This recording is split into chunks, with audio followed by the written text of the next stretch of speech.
Morning sunlight illuminating the Circle Cliffs. The Colt Mesa deposit, discovered in 1969, is located in the Circle Cliffs area, approximately 35 miles southeast of Boulder, Utah. A Canadian company is looking to extract copper and other minerals from the site of a former mine that was, until recently, within the boundary of Grand Staircase Escalante National Monument and off-limits to such development. The land was part of one of two protected sites in southern Utah that President Donald Trump removed from monument protection late last year.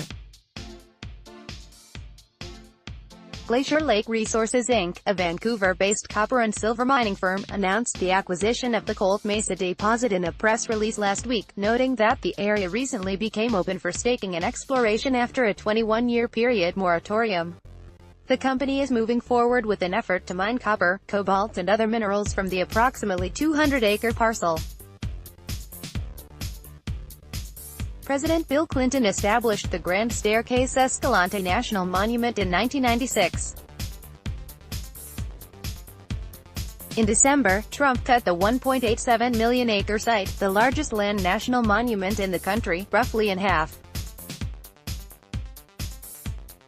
The nearby 1.35 million-acre Bears Ears National Monument was slashed by 85%. The moves opened the door for oil, gas and other development.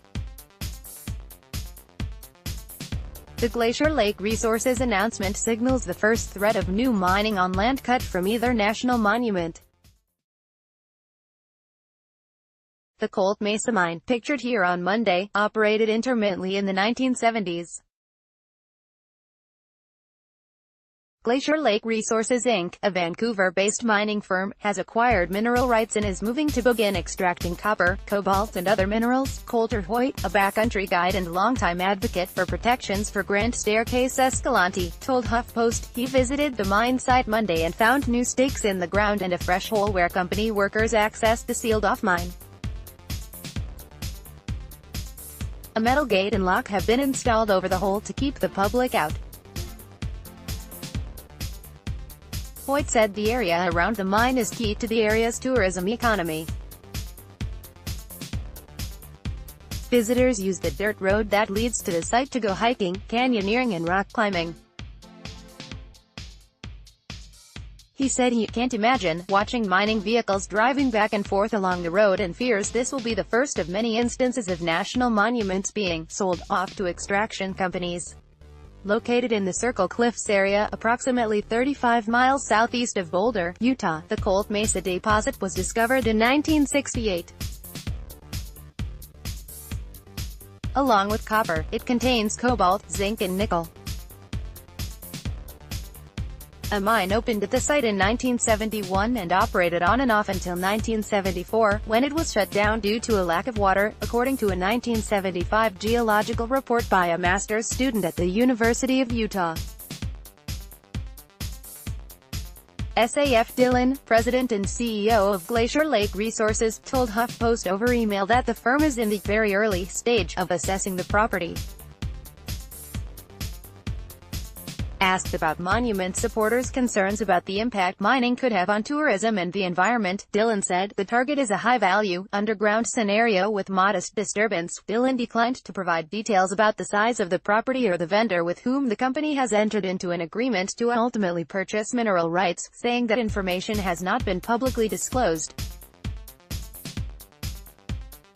But records available on the Bureau of Land Management's website show that a Dan and Nicholas Proctor staked 10 claims, each just over 20 acres, at the site on March 29. Dillon said that if all requirements of the agreement are met, the company will purchase the mineral rights in full.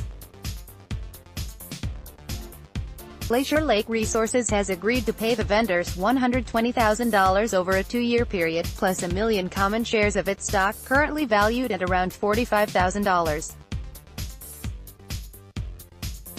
The company says it conducted sampling during a recent site visit and confirmed the presence of several minerals, including cobalt, one of the 35 minerals that the Department of the Interior has identified as critical to the United States' economic and national security.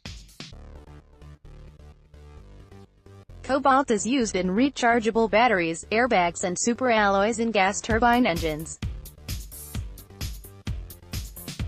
In a statement accompanying Glacier Lake Resources' release, Dillon called the project a welcome addition to the company's ever-growing portfolio. Surface exploration work will start this summer on the Colt Mesa property and drill permitting will be initiated shortly, he said. BLM did not immediately respond to a request for comment. Colt Mesa is Glacier Lake Resources' first project in the U.S. The Vancouver-based company also has 3 other mining projects in British Columbia, according to its website. Trump signed a pair of executive orders in April 2017 that threatened the future of 27 national monuments. At the signing ceremony, he boasted that he would end another egregious abuse of federal power, put states back in charge, and open up protected areas to tremendously positive things. Many expected that meant mining and drilling. Trump traveled to Salt Lake City in December, where he signed a pair of proclamations dismantling the 2 Utah monuments. The action, the largest reduction of national monuments in history, was met with a slew of legal challenges from Native American tribes and environmental groups. The administration has repeatedly said the rollback was not about energy or mineral development, despite media reports that suggest otherwise. "I'm a geologist," Interior Secretary Ryan Zinke said at a congressional budget hearing in May. "I can assure you that oil and gas in Bears Ears was not part of my decision matrix. And there is no proposal that I've seen to mine uranium in the former area of Bears Ears." Download. Do you have information you want to share with HuffPost? Here's how.